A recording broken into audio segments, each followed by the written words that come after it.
What's your emergency? Welcome back to That Weewoo Show, a podcast where we watch and discuss episodes of the ABC show 911. I'm Bex. I'm Alice. And I'm Ellen.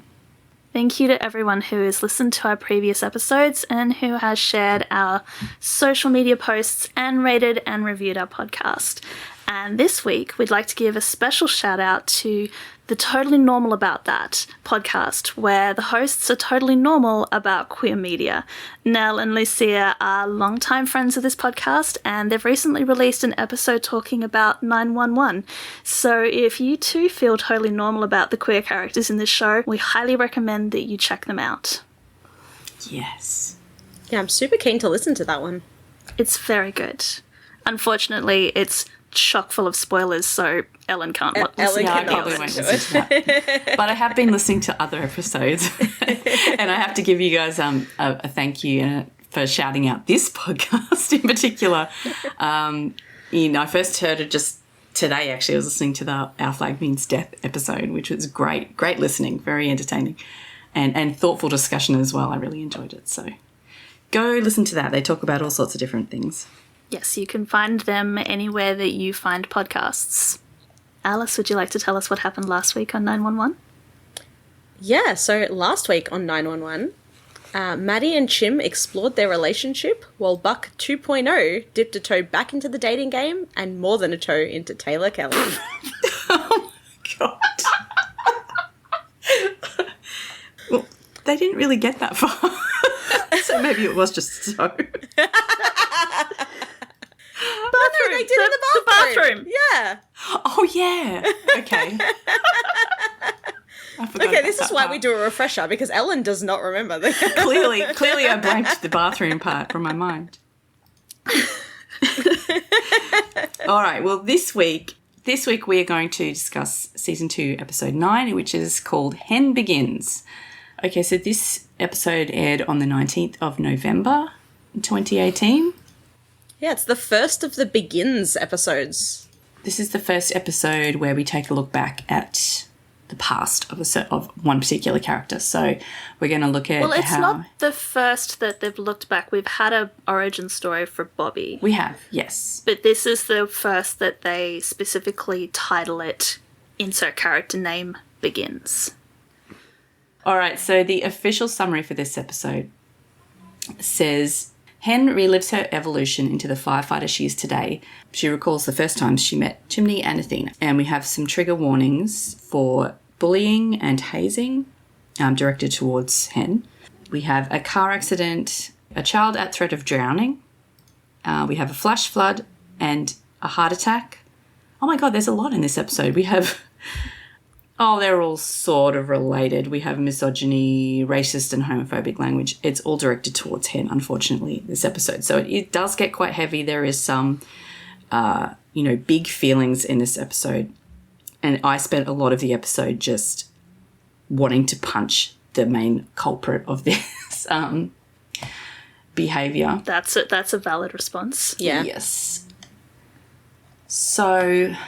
we're starting out with a montage of, like, Hen doing her current job, like, in the present day, I guess, in the present Like 2018 day. The greatest hits of Hen. Yeah, she's rescuing people. She's, helping people as a paramedic. And she has a voiceover which says that first responders are born twice. First when they come into the world, and the second is when they make the choice to spend their lives running towards danger. And then she introduces that this is her story. And we do start with, like, a table full of middle-aged white men sitting around drinking in a fancy restaurant. So, we're off to a great start. Yes. Yes, these are all doctors that have been invited for an expensive meal at a fancy restaurant by a pharmaceutical company in the hopes that the doctors will begin prescribing said pharmaceutical company's new drug. And this is relevant because apparently in her former life, Hen was a pharmaceutical rep, and she joins the middle-aged men at the table, and we all get a jump scare because Hen, as a pharma rep, looks nothing like Hen as a firefighter. Yeah, she's wearing a dress, she's got heels, and also... She has hair. That was my first reaction. She has something. Yeah. Like, I was surprised that they had, given her a wig to wear as part of this particular costume. But then I didn't realise it was actually supposed to be a wig in character until later when we see her actually burning it. I was very relieved, honestly, that it was... Yeah. It is not a good wig. And I know we had a lot of discussions before we recorded about why it was... whether it was not a good wig because we're just not used to seeing Hen with hair, and so it could be a good wig, but we're just so shocked because we know it's not her actual hair that we're immediately picking up that it's not natural, or whether the costume designers decided that they weren't going to spend the money to buy a good wig because Aisha was never going to wear it again and they were literally going to burn it later on in the scene. It's not Sam Winchester levels of bad. It's not Party City. Like, no. It's just... I mean, but Aisha will look beautiful in whatever she has on her head, if we're honest. But yeah, it doesn't suit her that much. There is also like another level of whether it's the fact that it doesn't suit her, perhaps that's intentional because, as you said, this Hen is in heels and a dress with a cute purse, and that is not the Hen that we know in current day. That's not her style. It's a very, very feminine style compared to, I think, the more funky, edgy, perhaps more androgynous style that Hen rocks in present day. I feel like it's definitely trying for the uncanny valley type thing. Like, there's definitely the jump scare on purpose. well, like let's be generous and say that yes, it was intentional. It wasn't just they bought the crappiest wig possible because they were burning it anyway. because they didn't care. But what is disgusting about this particular scene is that Hen has not been invited to this dinner to wine and dine the reps on her merits, on her ability to sell this drug. She's been invited because one of the doctors has a type, and apparently that's Hen. So Stephen, her co-rep, he's pimping Hen out to these doctors. Yeah. Lovely. Yeah, it's funny because she doesn't seem like too upset with him in particular. She just defends herself when the guy tries to come onto her, and she's like, if I don't like people touching me, and when they do, sometimes I stab them in the hand with my steak knife. No, with their own steak knife. We have a funny relationship with steak knives in this show, I have to say. They do some strange things. But, she's... After all of that, she just says to Stephen, like, we're selling drugs, not me. Like, and Stephen is incredibly insulted that she would not she would not offer her own body in order to make the sale. Yeah. I was thinking, like, would Stephen have done that if one of the reps had liked men? Like, would you pimp out yourself if a rep was more attracted to men than women? And then I realized he probably would. He probably would have gone through the company, found a gay guy, invited him to dinner to try and hand him off to the doctors too. That's kind of the character that I think Stephen has. Yeah, anything to make a sale. Exactly what I was going to say. Yeah, anything to make the sale. Yeah. But I think that's the nail in the coffin for Hen, because she's not that immoral, and so she quits on the spot. Yeah. She says that this is the job that she took because she thought that she could help people, but that was just the story that she was telling herself. None of this is who she really is, so she quits. And then we get Stephen sort of shaking his head, very disappointed at her, and telling her that he's never seen someone set their entire life on fire before. And this is the first of many fire-related analogies and metaphors that are thrown at Hen throughout the episode. Yeah, it wasn't quite beating us over the head with it, but it was definitely fire related, like bit of a fire theme going. Hen goes to a life coach and fills in a survey to try and help her find out what she wants to do, because I guess after the job she thought she wanted turned out to be bust, she didn't know what she was going to do with her life. I feel that. And the life coach looks over the test and says that it only works if you give honest answers. And Hen's She like, literally "Honest?" rips it up in Hen's face. Yeah. And she said, you wrote down things you thought you were supposed to say, but you fill this out for me, for my benefit. And Hen says it was the jobs that I've had before. They're just what I felt like I was supposed to be doing at the time. So, yeah, it's interesting when you look at her test answers and then go back and look at them again after you watch the episode. Because obviously we know Hen a fair bit already, but one of the test questions is I make friends easily. And she's like, yeah, that's totally like me. And then the whole episode, she's just like, I don't want to make any friends.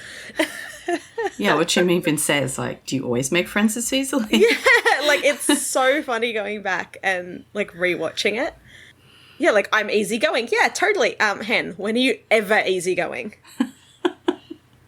So, yeah, she's clearly, very obviously not given honest answers. So the advisor asks, what is it that Hen hates more than anything? Trying to find something that Hen can direct her energy towards. And Hen's response is that she hates bullies, which is a very interesting answer considering what's going to happen for the rest of this episode. And also considering her best friend is a cop. What? Who said that? She doesn't know that To yet. be fair, she doesn't know Athena yet. She also says that, you mean like a vigilante or something? I do love that the advisor goes, you know what? It might be fun. The benefits are terrible and the hours suck, but hey, you do you. Yeah. But she tells Hen that she has a fire within. It's like, oh, fire. You can get medication for that. Gaviscon, yeah.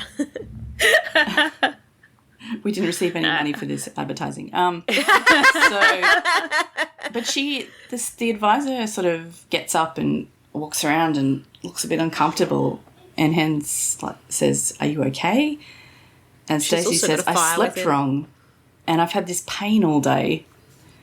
And I'm like, "Oh my god, I've had pain all day." No, that's because I dug the front garden up yesterday. Oh my god, literally, right? Yeah. My knee has been killing me. Whose idea was it to do things on our weekend? It's not good for your body. Anyway, but yeah, this is not this is not get- decluttering or dirt digging pain. No, this is medical emergency kind of pain because the life coach clutches at her chest and then collapses onto the floor. But before she does the collapsing, she does impart some wisdom to Hen. That, there's a voice inside of us that when we listen to it, when we quiet ourselves, all will be revealed. And then she just collapses. Hen's like, what was the reveal? And it turns out that Hen is going to save this lady's life and So that's the decides she reveal? wants to be a paramedic. She calls 911. They're going to send help, but she starts CPR. And She immediately starts CPR because she was a lifeguard one summer as a kid, and so still remembers how to do the CPR. And so when the paramedic arrived, when the paramedics are taking her off, they let Hen know that Hen probably saved her life because starting CPR that quickly has made all the difference. And Hen goes home and gushes about how great she felt and how good it was, and she thinks she's found her purpose. But interestingly, the person that she's gushing to is Eva. Yeah, when Eva showed up, I was watching with my sister-in-law, and we're just both screeching at her and giving her the evil eye. But yes, I guess this is the past. But I mean, Yes. Eva is not a horrible person in this scene. She's she's a little bit of a devil's advocate to start with, and she's like, "Are you sure this is what you want?" Like, I don't know about this. It's not even devil's advocate. She is just full on shooting Hen down at every opportunity, poo-pooing her every idea that Hen gives her about going to train to be a firefighter. Yeah, but then she does sort of say, if this is really what you want, I'll be there. Like, I'll support you. Yeah, I wasn't convinced with her conviction. There was a like a throwaway reference when Eva is unconvinced by Hen's newfound revelation and says, like, you can't think that this is a sign from God. And Hen says, no, I think the sign came from God when I was 16 and I got shot and I lived. This is him reminding me of that. So I guess I should apologize to the writers because I did give them shit during the Dosed episode for writing that whole storyline about Hen being shot and then abandoning it to do Hen Begins. However, I'm going to live in my little Delulu land and firmly believe that they did forget. And it was only like as they were writing this episode, they'd already blocked it out and then someone went, wait, didn't we say something different a couple of episodes ago? And so they've just chucked this line in like, yep, no worries, we've covered it. We're good. Yeah, let's keep going. We're fine. This is fine. Yeah. Yeah. So not to linger on anything involving Eva because she goes straight into the firefighter training where I just have him in the transcript as Thomas. I don't know if that is his last name or his first name. I don't know. I'm going to say it's going to be last name, considering the way they treat sort of the men within positions of power in the show. He's basically a drill sergeant, and they are there because you want to wear this Los Angeles firefighter paramedic patch, but most of you never will. And then he just starts shouting at everybody. It's a fun montage where you cut back between Thomas doing this supposedly motivational speech at the beginning of the training to Hen doing various training sessions and then linking back up at the end with her finishing the training and actually passing. We have the montage going to Cherry Bomb too, which I appreciated because I like that song. But yeah. It's a great kind of a rocking beat for training montage. Yeah. There is a seminal moment in the montage where Hen, probably midway through the training, once their skills are up to par, they sending them into the baby doll factory to do an actual, like, put out a fire and rescue people. And as she's dragging the dummy that she's rescued out and starts giving it CPR, she is thrusting so hard that her hard hat flies off, taking her wig with it. Oh, is that why she ends up burning the wig? Okay. Yeah, because it's a safety issue. Because the wig is not secure. Like, she's not glued that thing down. So it's like making her hat fell off. And I honestly think that that's a safety issue, that she should never have been allowed to wear the wig in the first place. But that is why she burns it, because it's getting in the way of her dream. Her dream. I do love that the instructor, while he is yelling at Hen to not let the dummy die, when the hat falls off, he's like, damn, Wilson, we're supposed to save cats, not wear them. But the other thing that's really interesting about the training montage is the way that the instructors are communicating with Hen, which is they're yelling at her. And they're yelling at her in that wonderful, almost like reverse psychology. Like, they're telling her, you're not going to make it. I don't think you can do this. Everybody's laughing at you. Yeah. But it's in that kind of tone of voice of, I need you to prove me wrong. Yeah, like push harder. Yeah, I am going to push you until you either break or you meet the expectations that I've set for you. Yeah. And it's really interesting that these men are treating her like this, talking to her like this, but you know that as soon as she proves them wrong, as soon as she proves that she can do it, they are so proud of her. Yeah. Like the guy, she's on a Stairmaster and she's got like a weighted vest on, and this guy is hounding her like, come on, you can't do it, I don't think you can do it, everyone's laughing at you, come on Wilson, do it. I can just imagine as soon as she finished it, it would have been like, good job Wilson. Yeah. Yeah. And then you contrast that treatment that she's getting from the instructors with what she's going to face when she gets to the 118. Because there's still that, I don't think you can do it. But it's a totally different tone. Yes. And it shows that she's got camaraderie with her fellow trainees, because there's a shot where they're taking their final written exam, and they're all sitting at a table together and they're sort of looking at each other going, how'd you do? Yeah, I think I did okay. Or I'm collecting up all the tests, where they've clearly accepted her as one of them. Yeah. Compared with the way the 118 are going to treat her when she shows up. Do we get an indication of how long ago this is? I believe the wiki says that this is 2010. Okay. And they did kind of explain their logic in that Hen says that, you know, she started doing firefighter training when she was in her 30s. And they've kind of like reverse engineered how old Hen is and when everything happened. But yeah, let's go with 2010. So it's, 8 years ago? Yeah. 911's timeline is never something we look closely at. No. It was mainly because when she turns up at the 118 and wheelchair, and she walks between the fire engines and, you know, looks like she's a bit nervous on her first day. And then she meets, Captain Gerard, looking down at her from the mezzanine level. And isn't that just the perfect metaphorical message for Gerard? Yeah. That he's up above looking down on her. Mm-hmm. And he says, you're prettier than most, I'll give you that. It's like, instant dislike. Mm-hmm. Yeah, he's just generally an asshole to her. And then he calls out, guys, there's someone I want you to meet. And we get introduced to some of the remaining members of the 118s. There's a lot more of them later, but we don't get to meet them in person. I One think of them is the Chimney. 118 is just always got like your core group, and then there's everybody else. Then there's people So in the that's not a Bobby thing. That's just the 118. That's just how it is, yeah. Yeah.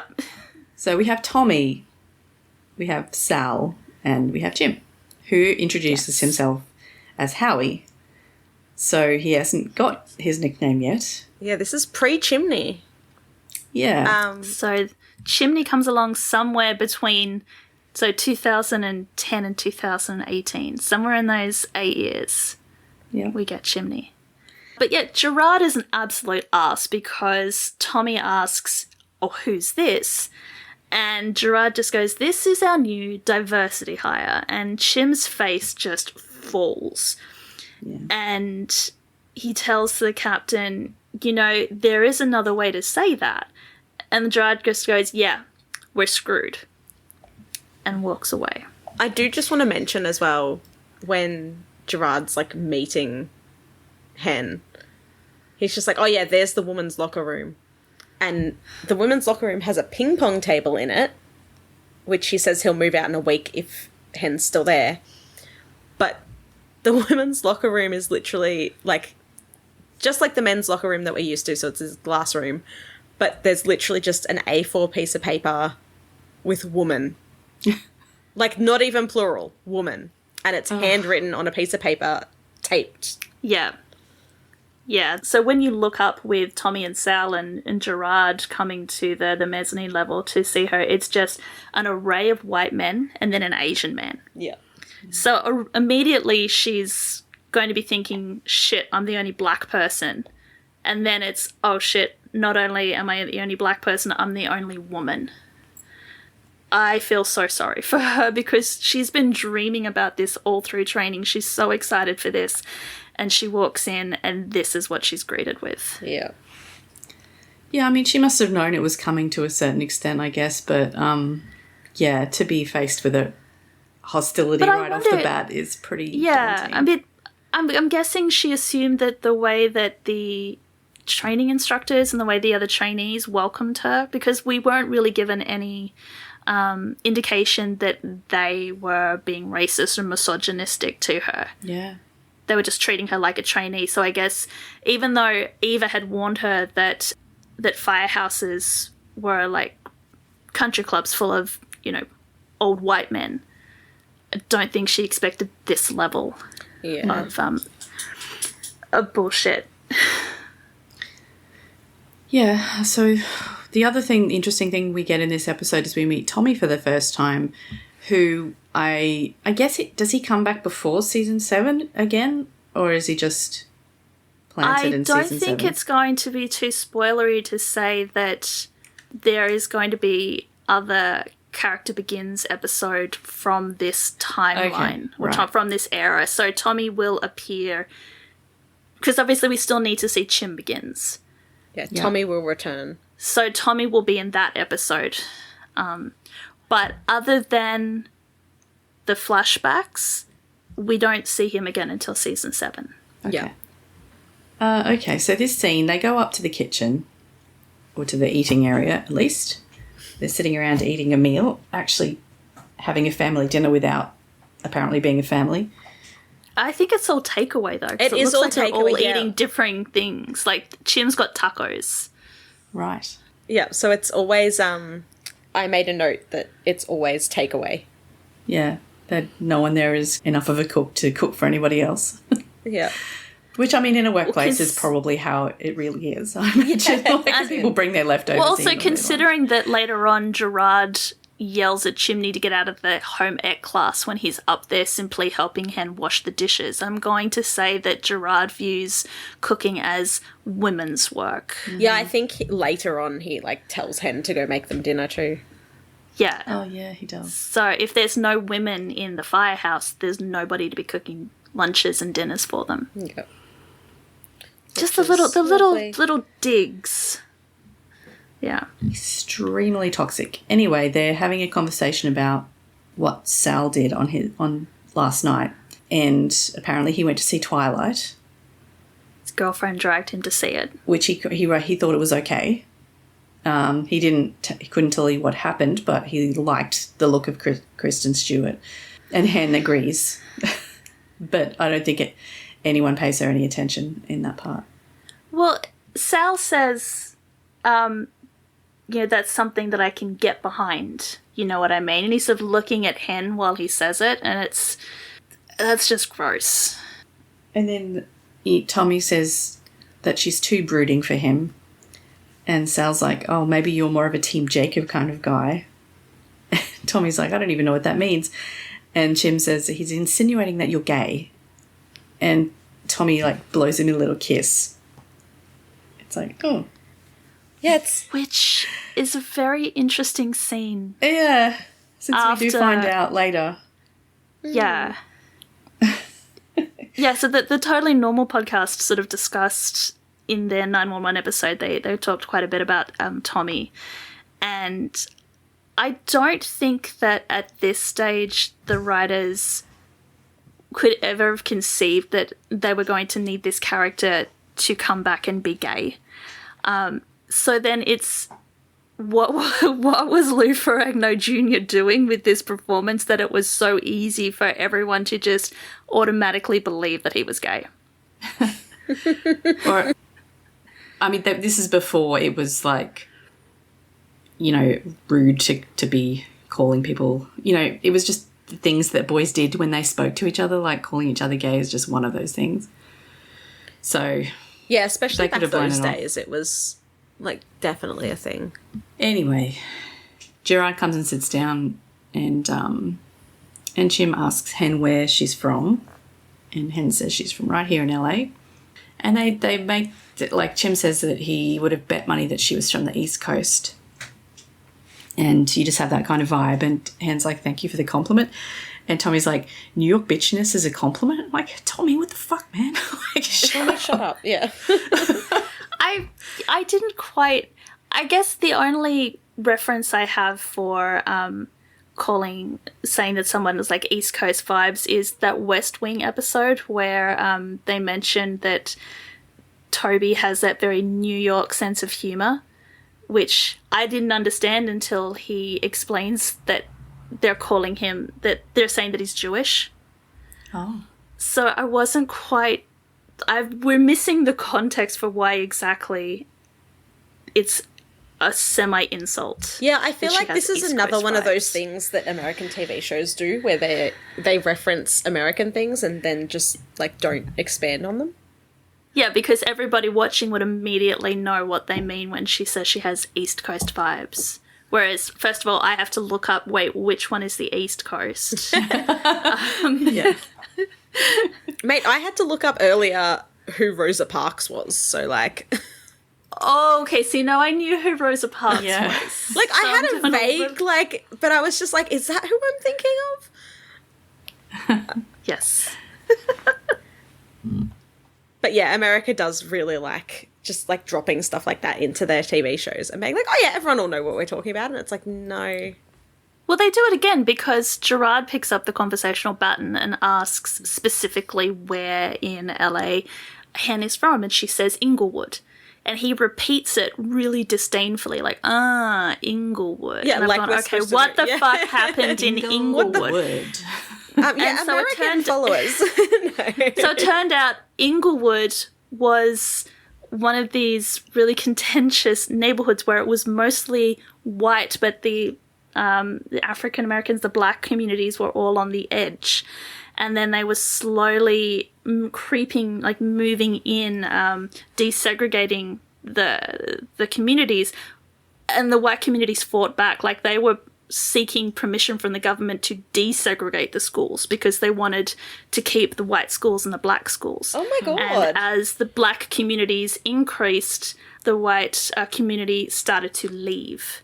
And now Inglewood is almost exclusively a black community. Right. And this all happened sort of in the 70s and the 80s, so I can imagine that Gerard is old enough that he would have seen that in the news. He would have known what was going on in Inglewood.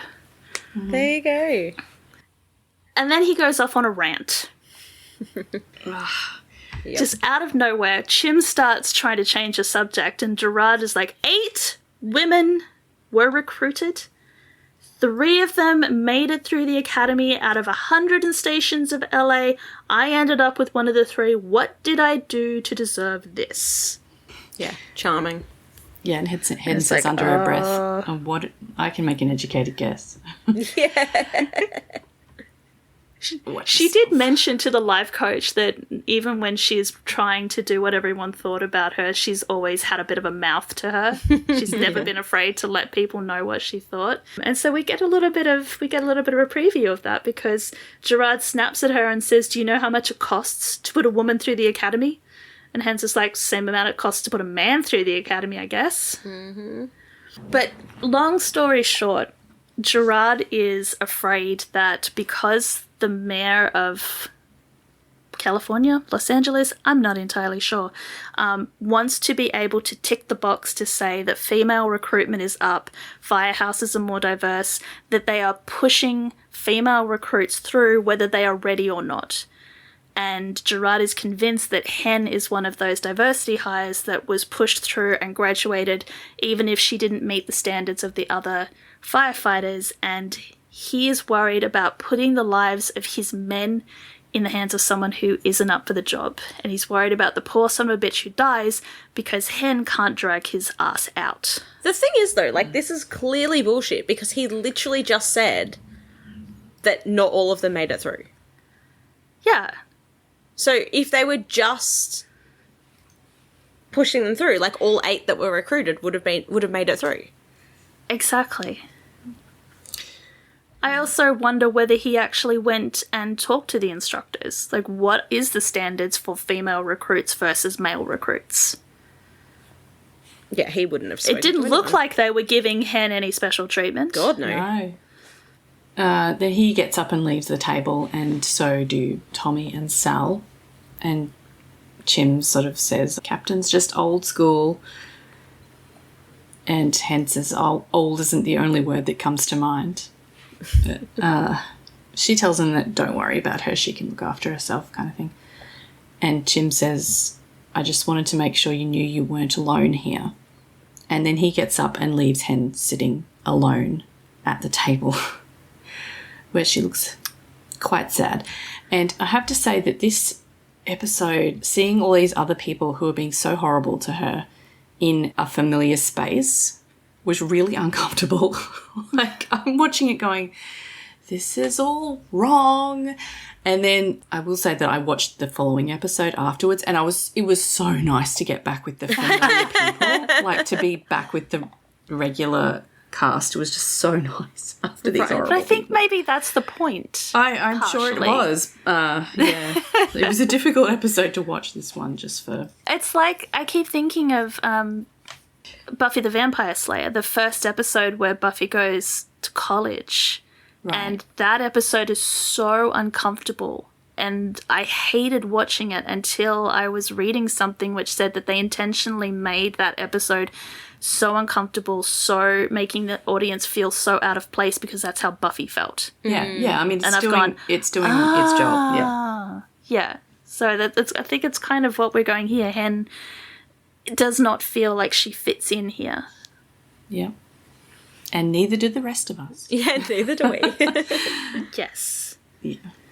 So we're going to see Hen go on a call with the 118 because it's been... Have we mentioned that it's been raining in this episode? Because it has been raining non-stop. Yeah, the whole this episode, episode. it's just raining. Yeah, it started raining back like when Hen arrived at the fire station, basically. That's when we first see the And- transition scenes involving rain. Never stops. It's just going to constantly rain. Uh-huh. Which I wonder, was it raining in LA when they were filming this? Do they film it in LA or are they filming in Vancouver? No, it's filmed in LA. I looked that up as well. So it wasn't like raining a lot that week, or have they just had the rainmakers going constantly wasting, thousands and thousands of litres of water? Yeah, well, I was just sitting there going, isn't LA in the desert? Like, does it actually rain that? Not quite, like I had LA's the feeling that coastal, so... Yeah, I sort of got the impression that it was a bit like Perth kind of, climate. Like it was just, they get a lot of rain over there, but it's mostly storms, it just runs away because it's all sand.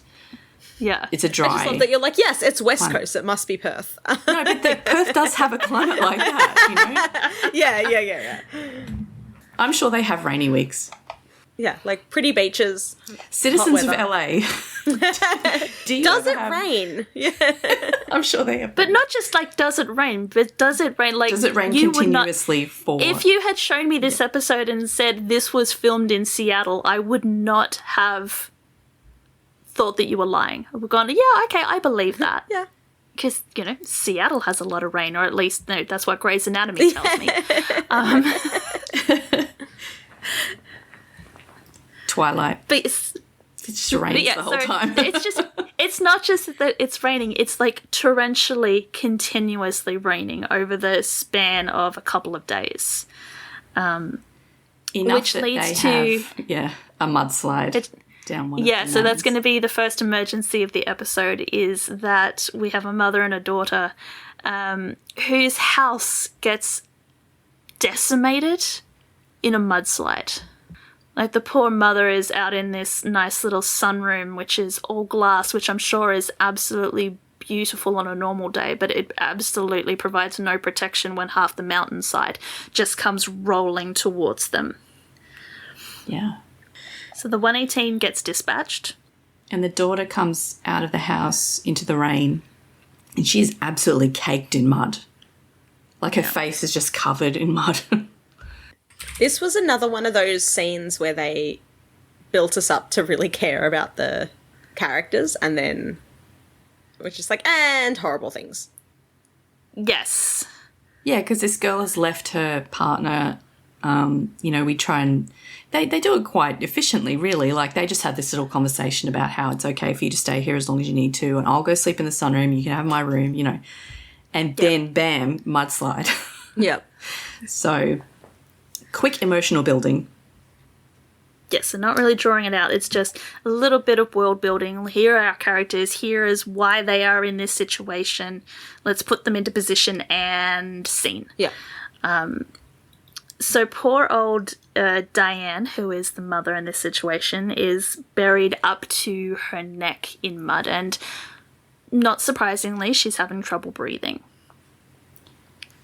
So Hen and Chim are trying to administer medical aid, trying to keep her breathing, while Gerard is yelling at the gentleman to start digging. Like, immediately just walks in and goes, "Gentlemen!" It's like, yep, yeah, okay. You do have a woman on your team now, Gerard. Diane loses consciousness, so they try to haul her bodily out of the mud by, like, the one arm that she has free, and I'm just looking at her shoulder joint going, that can't be good. Because she's not moving, and they come to the conclusion that she's being pinned by something under the mud. Hen, however, is like, no, it's just mud. And they're like, yeah, there's too much water, it's like quicksand. And Hen just goes, or not enough. And instead of, like, actually expanding on that, she just starts talking about building sandcastles and what happens when the tide comes in.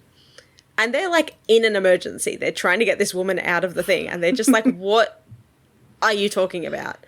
And she just immediately runs off. Yes. Does not explain herself, does not ask permission, just goes, I have an idea, and runs out of the house. Yeah. So Gerard goes, where are you going? She goes to fetch a tide. And we get Athena. Yay, I cheered when I saw her. I was like, oh, someone familiar.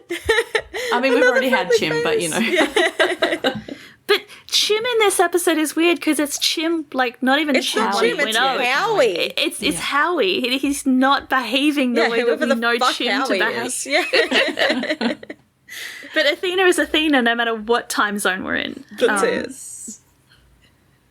So she is getting the residents of the area to evacuate. She's trying to, like, move them out of the street when Hen yells at her and asks her to feed her the line.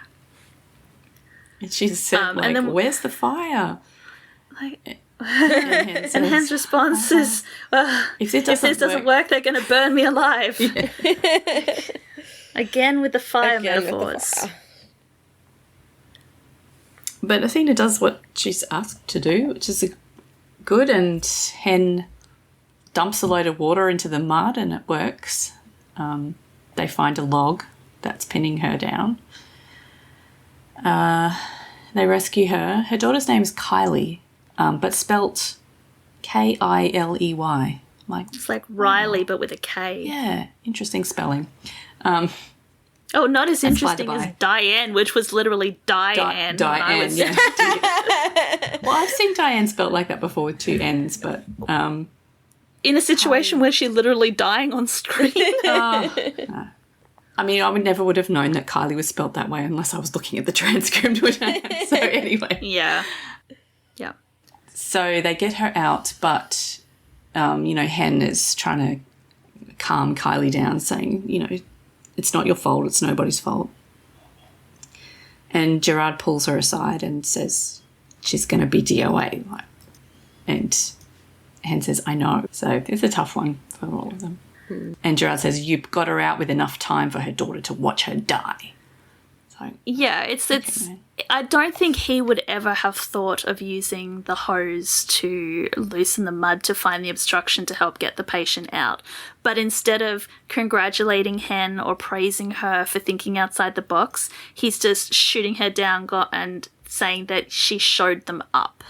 Yeah. Like tiny, tiny, fragile egos of the white male. Mm-hmm. But Athena is watching this entire interaction, and when Gerard walks away, she runs up to Hen and gives her her phone number. Yeah, she's get it, Athena. It's pouring. It's pouring with rain. How did she even find it in all that mess? But she recognises, a woman in the biz who needs assistance. Hands over her number. She's even asking her out for a drink. I know a great bar on the west side. Yeah, go Athena. Oh. Hen's like, no, I've got a girlfriend. Anyway, yeah, so Athena says that she'd tell Hen that it gets better, but Hen had known she was lying, so just call her. Then we get an ad break, and when we come back, it's still raining. Yep. Lots of street rain scenes in this transition stuff. It's very pretty. It is actually, yeah. They've got the lights being diffused by the rain. I actually, I'm wondering if this is the episode I was watching when I made our logo. Because, like, the one where I made our logo, I was just like, yeah, like, LA street at night with rain. It's going to be perfect. I don't think it rains the entire show except for this episode, so... It's very atmospheric. It is. And it was very nice watching this earlier because we've got like a rainstorm happening in Melbourne tonight. Mm-hmm. And so everything's just rainy and wet, and I'm watching this like all tucked up in a blanket with the heater on with the rain outside. I'm like, oh, so nice. Oh, cozy. So cozy. Meanwhile, it was like 30 degrees here and it was disgusting. Anyway. So still raining. Hen's in the kitchen of the 118 washing dishes because clearly that's her job. She looks like she gets stuck with all of the crap jobs. So, like, there was an earlier scene where after they'd returned from a call, she had to clean and put away all the equipment that the boys just dumped at her feet. Yeah, literally the boys just throw it at her. So, yeah, I'm not surprised that after lunch or after dinner, she is put on dish duty. Like, it's a little bit of probey, but it's too much. Yeah. Yeah, but Chim walks up and starts to help. He says, I probably don't have to tell you to never let them see you cry. And Hen's like, this isn't the first rodeo. It's just the first time that this has happened in a job that I actually care about. And it's really getting her down. And Chim tries to tell her that he understands, and she is not buying it. Yeah. Because as far as she's concerned, he is part of the problem. Yeah, he's still a man. He might not be treating her as overtly bad as Gerard is, but he's not helping. Yeah, she says, you benefit from a system that keeps women that look like me down. And then Chim has the line, you always make friends this easily? Which, according to her career aptitude test, she makes friends super easy. She totally makes friends easy. But Gerard, from downstairs, like, screams up to Howie to quit screwing around in home ec class and get down. Mm-hmm. And Chim starts to walk away, but turns back to Hen and says, look, some unsolicited advice. It doesn't have to be me, but you should talk to someone about this. You're not going to survive if you take this on all by yourself, Hen. And then we get some more shots of LA, and it's still raining. Oh. It is still raining. Looks like the rest of the 118 have gone out on a call, while Hen was left back at the firehouse, and she is polishing the ladder truck, which Gerard is incredibly impressed about, because he walks up behind her and whistles at the side of... Wolf whistles. I'm really hoping that it was at the side of the fender and not the fact that Hen was bent over as she was polishing the fender, but I would not put it past him if he was whistling at her ass. Yep. But apparently she has... The entire firehouse is spick and span. She has polished the ladder truck. She cleaned the heads. She cleaned the grease traps in the kitchen. She got the cobwebs out of the rafters because she wanted to impress Gerard. She wanted to prove that she was doing a good job. And he is dutifully impressed, but then puts his foot up on the fender to retie his laces, but his boots are caked in mud. Yeah, he starts out being really nice about things. He's like, you remind me of myself when I was a rookie. I wasn't going to let my captain down. And then he puts his muddy boot on the thing and Hen's face just falls. She's like, oh my God, here we go.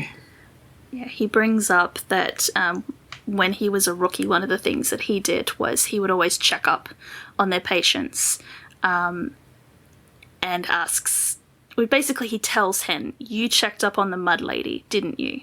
Like, he's been checking up on her checking up. Mm-hmm. And turns out he was right. She didn't make it. She was DOA at the hospital. And so Gerard sort of twists the knife a little bit and goes, I can't help thinking that there's something we could have done differently. Yeah, but what could they have done differently? The only thing I can think is that because Hen thought outside the box and went and got that hose, wasn't following Gerard's orders, that he is going to blame her for that woman's death, which I don't think she would have made it out alive regardless of what they did. God, no. But he just wants her to feel bad. He wants to break her down. Yeah. Not to build her back up and make her stronger, but just what did she say at the beginning about bullies? Yep. Let me find that specific quote, because it's exactly what he's doing. Finding people at their weakness, at their most vulnerable, and attacking. That's exactly what he's doing to her. Yep. She cared, and so he's going to use that against her. But then he twists it even harder by saying that if you ever go against my command again, you won't be cleaning out grease traps, you'll be cleaning out your locker. And then he very snidely tells her that she's missed a spot. Ugh, such an asshole. The alarms ring, and Hen sort of gets ready to go, but Gerard says to her, no, you're sitting this one out. I want you to think about what I said while you're prepping dinner. Once again, women's work. Mm-hmm. Yeah.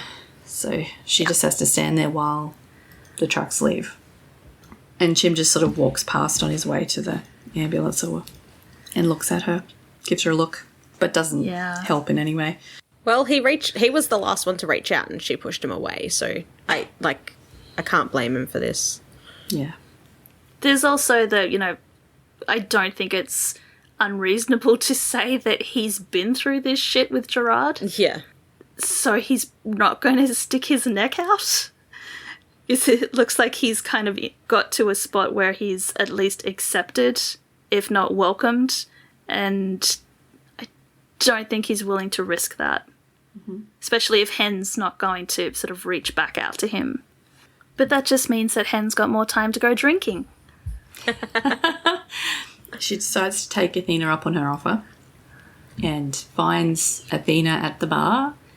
And Athena comes over and gives her a hug, and Hen's like, oh, okay. Oh, you're a hugger. Okay. We're doing this now. Watch the steak knife. Athena says that she remember what it was like starting out, and I invited a couple of folks to join us. Hope you don't mind. And Hen's like, not really up for socialising, but okay. Because Hen imagined that it was just going to be her and Athena. And suddenly it's her, Athena, and God knows how many other people. Yeah, Hen's like, oh, what a nice date. And then Athena's just like, oh, yeah, I invited some friends. And she's like, oh. Oh, my God, I wonder if she thought if it was a date. I mean, she's with Eva, so hopefully not. But yes, there are other people at the table. We have Casey, who literally introduces himself as the gay firefighter from the 115. Yeah. And Beth Ann, who we don't find out Beth Ann's sexuality, but I'm assuming she's there because she is a female officer with the LAPD. Yeah, we never see these people again. No. But they have a lovely time. They laugh and tell stories and clink their glasses together a whole lot. Yes. Casey tells a story of how they knew he was gay from the moment he walked in the door. Well, I mean, he did throw glitter in their face. I'm not sure. But yeah, he says he was the strongest guy in the firehouse and all he ever wanted to be was a fireman, be a hero. But yeah, they obviously beat him down. And he says it got so hard that his boyfriend told him to quit and told him to find a new dream. So he found a new boyfriend. Beth Ann, meanwhile... She tells a similar story where one of her fellow officers asked her if she knew how to fire her weapon. And she said, I graduated first in my class from the academy. And this guy's wondering if I know how to discharge my weapon. Yeah. And Athena also has a story where she had a partner that she used to work with who told her that he always wanted to taste some chocolate. And then he put his hands on her. And she told him if he ever wanted chocolate, he should go to Carvel. I don't know what that means, and I did not look it up. I'm assuming it's like a chocolate shop, maybe? I don't know, but the point of the story was that if he ever put his hands on her again, he'd be eating chocolate through a wired jaw. Apparently it's an ice cream shop. In Atlanta, Georgia. Wait, is Athena from? Oh. No, she grew up in Florida. Why the hell is she talking about something out of Georgia? But yeah, there's one on Santa Monica Boulevard, so... Oh, okay. That just seems like a really weird reference. Another one of those American references that... There was probably an ad or something on TV about it. About having chocolate at Carvel. But yeah, so she's told him that he should go to Carvel and that if he ever touched her again, he'd taste it through a wired jaw. Yep. But she says that, you know, change doesn't happen overnight, but it does happen. So you go in there tomorrow, do your work, outshine them, and they don't get to determine who you are. You decide that, and they all drink to that. And that does fire Hen up. Yeah. Because the next day she goes into the firehouse and she climbs up onto the ladder truck and starts honking the horn. And everybody comes running to see what the hell is going on. And she gives this very impassioned speech. Basically, she says, I'm here to stay. If you've got a problem with it, you leave because I'm not going to. She looks like she's on the verge of tears the whole time. She does. Oh, but she's not going anywhere. And before anyone can sort of, you know, make any kind of response, the alarms go off and they have to go. We do get enough time for a very sarcastic slow clap from Gerard. Yeah. But thankfully that's all he can do before the alarm goes off. Chim does look very impressed while Hen's doing her speech. Mm-hmm. Yeah. The rest of them are kind of standing around with their arms crossed. Yeah, the rest of them are just like, oh, okay. I mean, Tommy does look a little chastened. Sal looks absolutely unimpressed.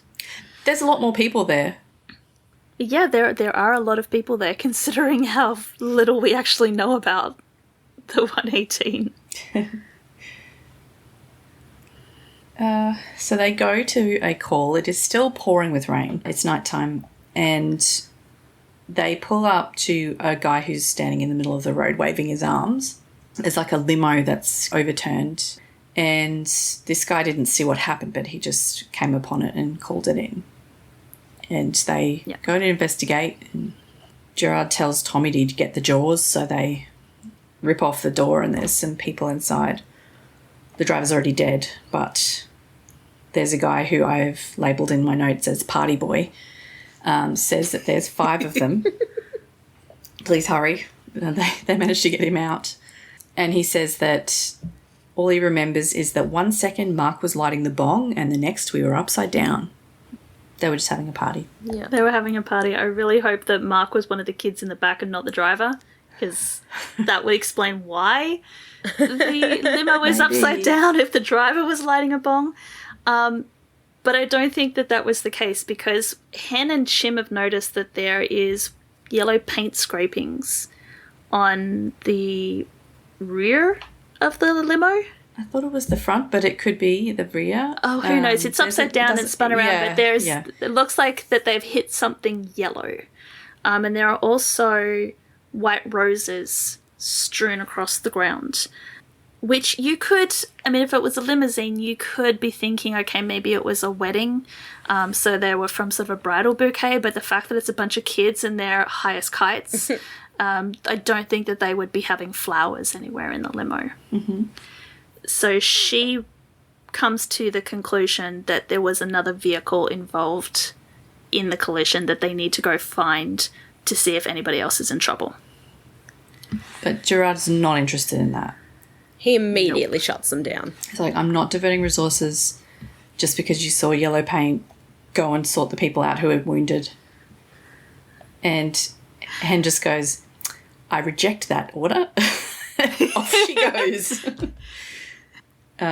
She heads into the bush at the side of the road, and Chim's calling out after her going, he'll have your job. And she says, if I don't do this, I don't belong in this job. And then off she goes. And Howie is like looking between sort of Hen, Gerard, his patient, obviously torn about what he is going to do. Eventually he decides to follow Hen. Yeah, just like, snaps fuck it. This guy's fine. Yeah. So they head off down the hillside, and as usual, Chim's like worried about their job. We actually get some Chim poking through, which is nice. Because it's just been very like subdued Howie. Like he's trying to reach out, but like it's not really the Chim that we know. Yeah. And yeah, he's got some sass in this. Like he's like, thought it was a pretty good speech, but you know what pisses me off about all this? The rain. I had it ordered stopped half an hour ago. And Hen's like, yeah, I guess you got as much pull around here as I do.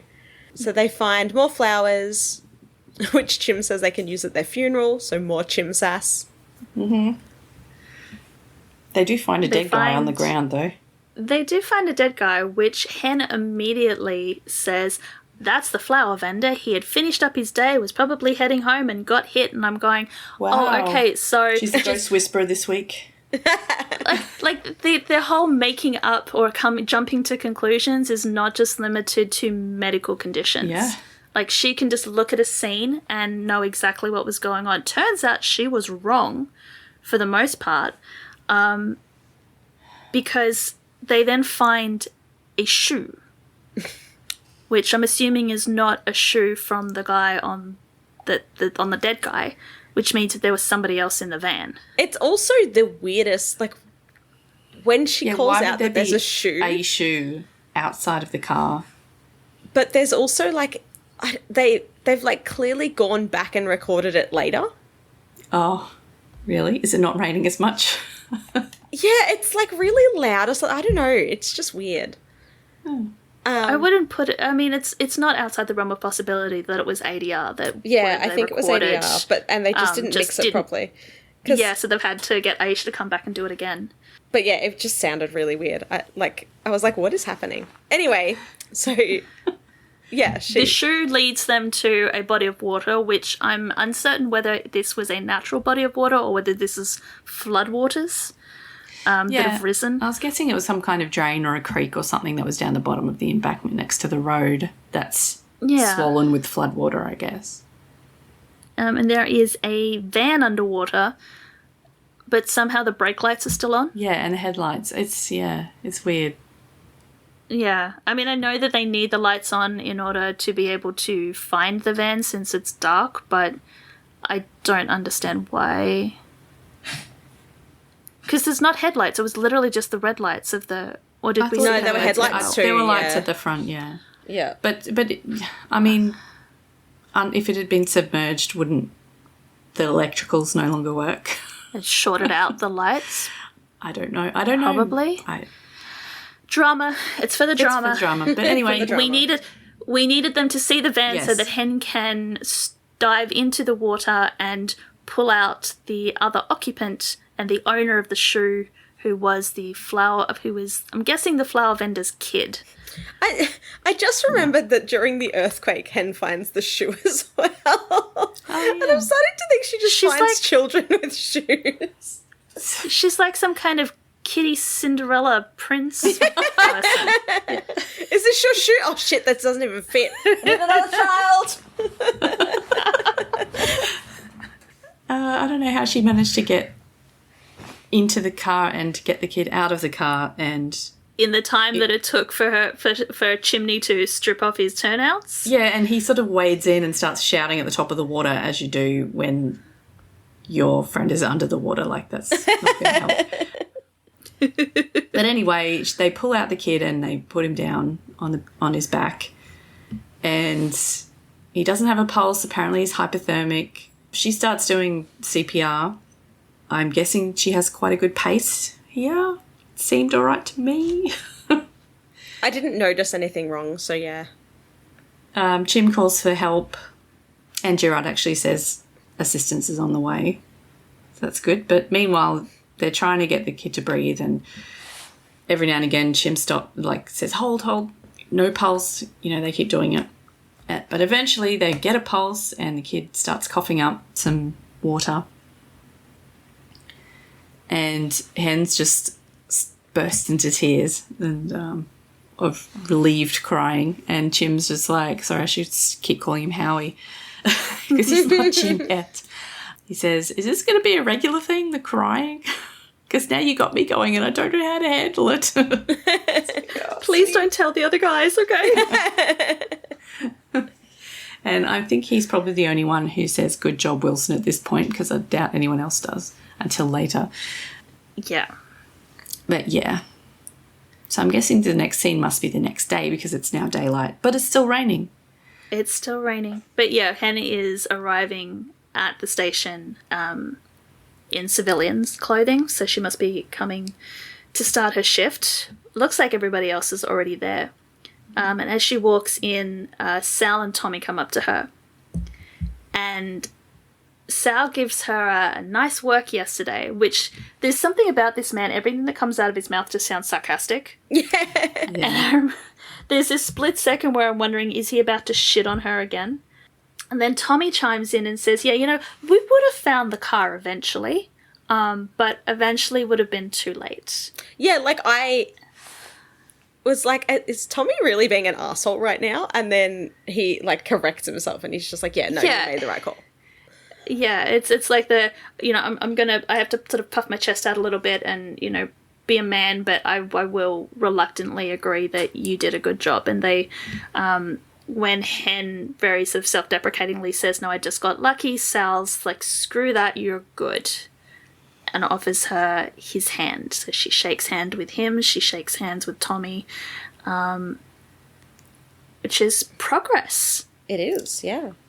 But then Chim comes up behind her and says that the captain wants to see her in his office. And he has such a, like, a sad look on his face. Yeah. Yeah. So Hen goes, it's been nice working with you. Chim goes, you don't know what's going to happen in there? No, she doesn't, but you've just come over, warned her that she's got to go to pretty much to the, like, fire principal's of it, office. yeah. And you look like someone's kicked your puppy. I mean, I don't think they're going to have cake and flowers in there for you. Hen also says that Captain Gerard hates her not because of how good she does the job, but because of who she is. And Chim just kind of nods and goes, I guess you're right, and then sort of shakes her hand. I love watching this scene in retrospect. Yeah, it's great. And then off he goes. But she goes upstairs and knocks on the door. And inside the office are two unfamiliar men. One of them introduces himself as Commander Roos, and she says, I know who you are, sir. I remember you from the brochures about recruitment. Which is hilarious. Yeah. It's like meeting a celebrity. Yeah. He says, this is Captain Cook's. Since you've started working here, we've received numerous complaints. And she's just like, oh, no. If I could just defend myself. And Roos. But apparently the complaints have not been about you, or about for Hen. The complaints have been about Captain Gerard. And Hen is confused because she's never complained. And Cooks, the captain, says, no, your co-workers have complained pretty much on your behalf. Yeah. And she wants to know who, but he doesn't want to tell her. He's like, that information is privileged. Yeah, I don't think you ever find out that kind of information. One of the co-workers has apparently compared Captain Gerard to a particular condition best cured by preparation H. And I really want to know who that was. In my head, it was Chim, but I don't know. If anyone doesn't know what preparation H is, it is a hemorrhoid cream. Yes. So, an apt description. Yeah, but long story short, Gerard has been removed as captain of the 118. Mm-hmm. I don't know how he didn't get fired, but sure. Let's just remove him. Let's just move him. I'm sure that'll fix all the problems. Let's hope remove him actually means fired.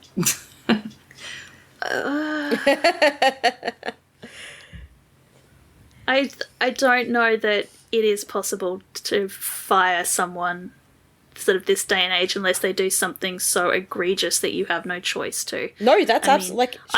I I would point at all of the priests in the church that just get moved around from parish to parish until they run out of places to put them. I'm pretty sure that they did the same thing with Gerard. They just moved him to a different firehouse. Yeah, but religion's under a whole different thing. Like, these people work for the city, so like for the government. Anyway, Gerard should have been fired. Campaigning for his firing. Fuck that guy. He probably did something horrible in another station anyway and got booted. I'm just assuming that the complaints just got too much, that eventually LAFD just could not ignore it. Yeah. So he's out. Captain Cooks is in until they can find a permanent leader of the 118, and Hen is not going anywhere. Yeah. Yay. They even say that she's the future of the LAFD. So she very happily goes downstairs to the women's locker room, which I think is still just the general locker room.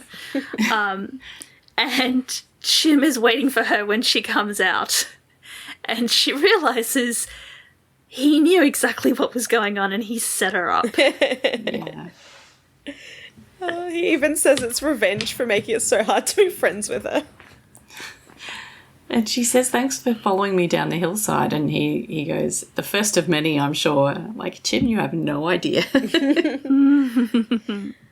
It's like, I like that they're like, oh, look how progressive like it's become since Captain Gerard left, but also all the, like, they're all just men.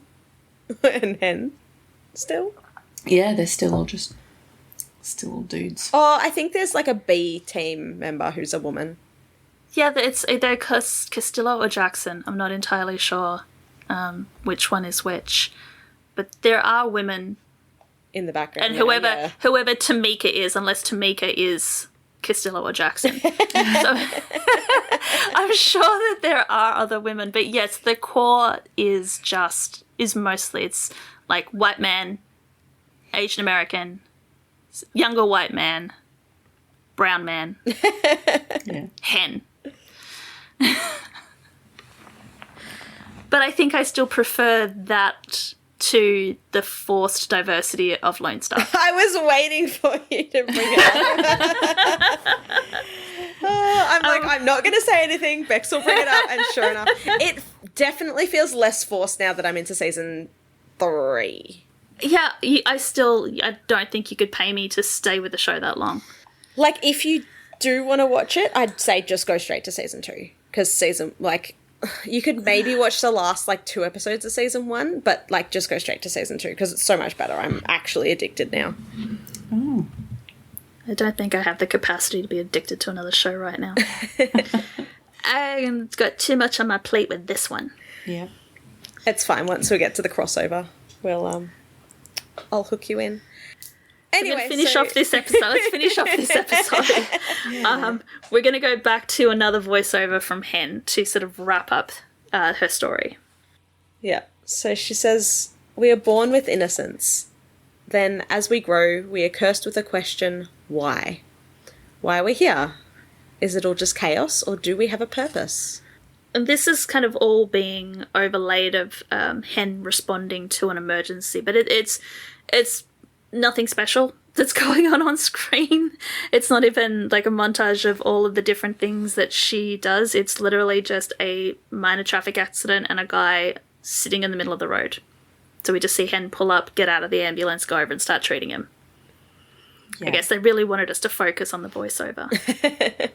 Yeah, but what she says next is really impactful anyway. It's when you were scared, when you were hurt, and when you're in the wrong place at the wrong time, and etc. I won't read the whole thing out 'cause it's really long. But I am the first one there to help. I am here to stand between you and the chaos. I am a first responder. That is my purpose, and I'm always just a phone call away. It's like, oh, thanks, Hen. Thank you, first responders. So that is how Hen began. Yeah, while I enjoyed hearing about how Hen got into and the things that she had to put up with to start with, I'm glad to see the back of this episode. because it was all a bit unfamiliar, but in a familiar setting, like in the 118 firehouse and everything. It was like, yeah, uncomfortable for a reason, but yeah. It's really good as part of, like, it's very bingeable. Like, it's good to be like, oh yeah, that happened, and then immediately go to the next episode. But waiting a week for it would have been hard. Yeah. It's like, no, but I want the rest of my boys back. Yeah, I was glad to go on to the next one immediately after this. I was like, no, I need to see Buck's face. It was very Yes, nice. his face, Ellen. Yeah. Yeah. I don't But know. from memory, no. I'm just thinking Buck isn't the one that takes his shirt off in this episode. Yeah, there is a bit of Eddie chest happening in the next one. But Oh, anyway, yeah, there is. that's by the by. We can talk about that next week. Yes, we will. All right, so what do we have to look forward to next week? We've got our boys we back. have a very early Christmas episode because this one aired November 26th, Oh, but it's called Merry Xmas, and it is very definitely Christmas because the summary says the holidays are anything but merry for the first responders in the fall finale. So they had a bit of a hiatus after this one, which, considering how this one ends, was brutal. The holidays are naughty and nice for the first responders who must deal with a stampede at a toy store, a mistletoe stunt gone awry, and neighbours competing in a Christmas light showdown. Bobby contemplates his future with Athena. Chimney and Buck attempt to lift Maddie's spirits, and Eddie must decide if he wants to give his son what he really wants for Christmas. Yeah, bit of a deep one next week. For our triggers, in case anybody is worried about what the next episode will hold, we have car accident with severe gore. We have some claustrophobia. We're going to have some flashbacks to domestic violence, and I don't know that that's a trigger necessarily. It says, like, returned service member. Maybe that's a trigger in that you're going to need your tissues. I don't understand why that one would necessarily be a trigger, but well, it might be if you lost a service member. possibly, yes. And Christmas. So if you're triggered by Christmas, don't watch the next episode because it's going to be all about Christmas. If you have a fear of Santa, do not watch this episode. I have a fear of Christmas. I might need to bow out. You're not allowed to bow out. We need you. I will say, watching this, it was very strange to have all the Christmas music and stuff involved with Christmas in the middle of August, which is when we're watching. It would have been weird to have it at the end of November too. Yeah, well, I guess that Because this would have been, Thanksgiving, so it's... it's the I guess start they of just Christmas. needed to get it out before so they got a Christmas episode out somewhere around Christmas. Doesn't Christmas start after Halloween? For us, yes, but in the States they've got to go through Thanksgiving first. So they go from, like, pumpkins to turkeys to Santa. Right. Anything else to say about this particular episode before we wrap up? I like them going into the origins. Yeah, it's nice to see where they come from. They just get sadder and sadder too. Oh, great. It's weird, like, this episode's just strange because we've had so many episodes with the same people every week. And then now we get to this one where there's a whole bunch of new people and it's just a bit jarring. But It's interesting watching Tommy in, like, after watching season 7. yeah. He's a bit mean in this one, like, I guess he's just trying to fit in with the way that, like, the culture that Captain Gerard has brought to the place. But it's not an excuse for making mean comments and whatever.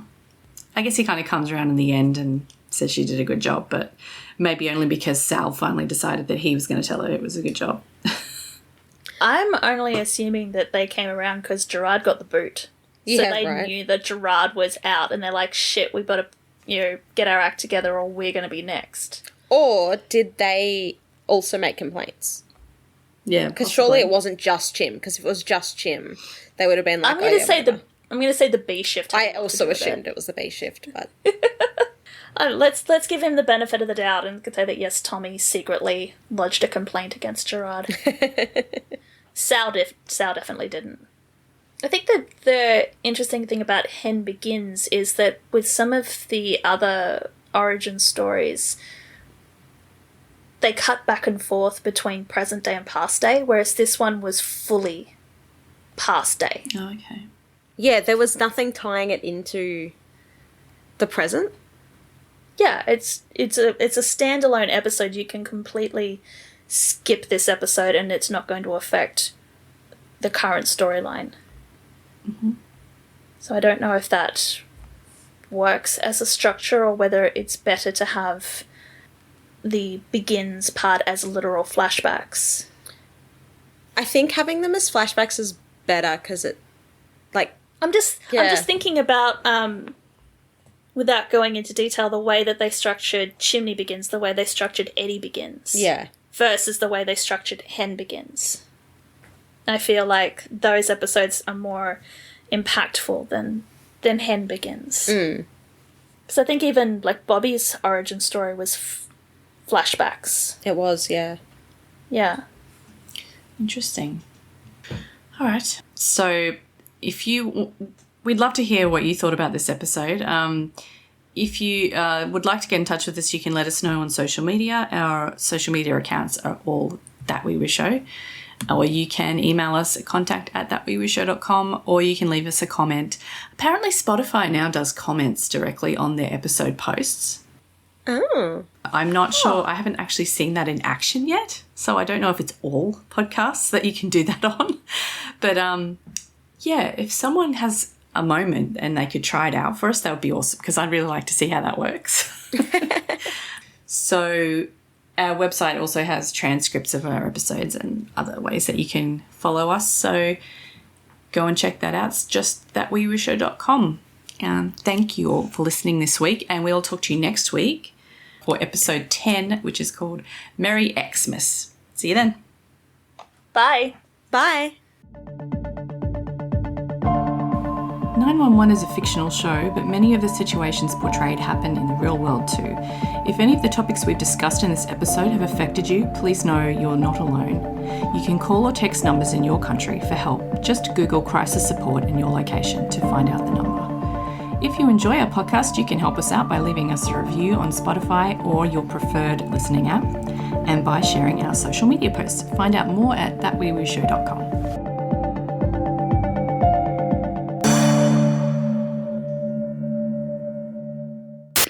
I was totally blindsided by our Flag Means Death episode, and they're like, oh, I was just listening to That Weewoo Show podcast, and I'm like, what? See, I haven't listened to that episode because I've never watched Our Flag Means Death, so that You've never watched Our Flag Means Death? Look, I have a thing about the New Zealand accent, okay? I can't watch shows with the New Zealand accent. I mean, you get used to it after. It is weird to start with, but you do get used to it, and it's fine. I can't really talk because one of my other servers has been obsessed with Deadpool and Wolverine. Mm-hmm. Yeah. And a whole bunch of them are thirsting over Hugh Jackman, and I'm like, I can't. I cannot do it. It's it feels like he's my he's uncle. Very, he's very dad coded. Yeah.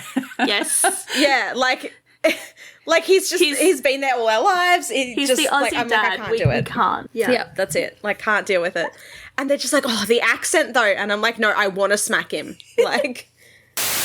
I do that all the time with SPM Then and Now. Oh, right. I haven't listened to any of that yet. I keep feeling like I should, but...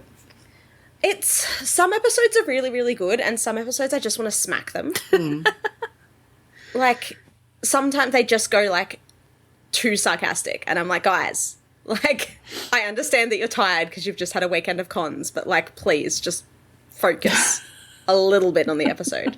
It also depends on what guests they've got on, because sometimes, like, the guests are really, really good, and then sometimes they'll, like, interview a guest star and they're just like, it was 20 years ago.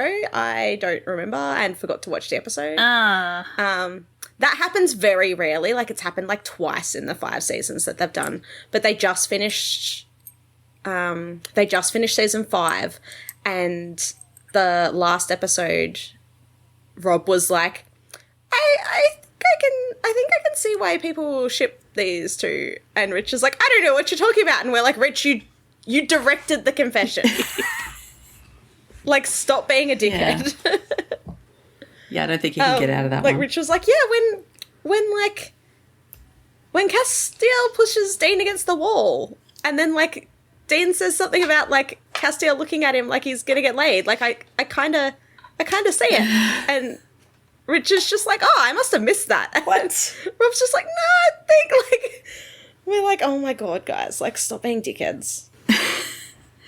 Well, I couldn't believe that Linda Carter was the one who mentioned Destiel. Oh my God. I was like, what is happening? They're like, oh yeah, Misha Collins. And she's just like, yeah, Destiel. And we're like, well, that's not what was said. But keep going. Yeah, well, I was sort of like, does she actually know about this, or did she just look up Misha and find Google. a bunch of stuff about Destiel? So funny. Who is Misha Collins? He's known for fucking another guy. Awesome. Fucking. I'm sitting in Bunnings waiting for my lunch, and, like, I was trying not to, like, scream about it, because obviously I'm sitting in the Bunnings cafe, and my face must have been doing the weirdest things, because I'm like, oh my fucking God, that was Linda fucking Carter. Like, what the fuck just happened? That happened to me when, on November 7th or 8th or whatever, whenever the Spanish dub thing happened. Mm-hmm. And I was sitting at, in a room full of people, like, looking at my phone, and I'm like, tears are coming down my face. I'm just like, I need to tell somebody. Yeah, right. So I'm, like, screaming in Gospels of Profound Bond, and we're just like, what the fuck? Like, 3 of us posted it simultaneously in 3 different channels, because, like, there's an other fandoms channel. So, like, obviously someone posted it in there because of Wonder Woman. Then there's an SPN chat, and then an SPN cast channel. Yeah. And simultaneously in all 3, we were all just like, what the fuck just happened? Yeah. And then we were talking about how, like with the election coming up, the Supernatural team have the opportunity to do the funniest thing. Yeah. And I'm just like, all we need is Jensen posting one GIF on his socials. We don't even need a reunion, just this. And then I posted the manip of them kissing. Yeah. And another one's just like, or he releases the confession tape and then just turns his phone off. Oh my God. For an entire year. Like, yeah, he cancels all his just disappears from sight. Just completely vanishes. Like, Misha wears more and more of his clothes without commenting. And someone else goes, he Skype calls into the last Supernatural con of the year. I'm, like, wearing Cass's trench coat and nothing else. Wild times. But yeah, it's insane. Poor Misha's just like, yes, I am super political. Please take me seriously.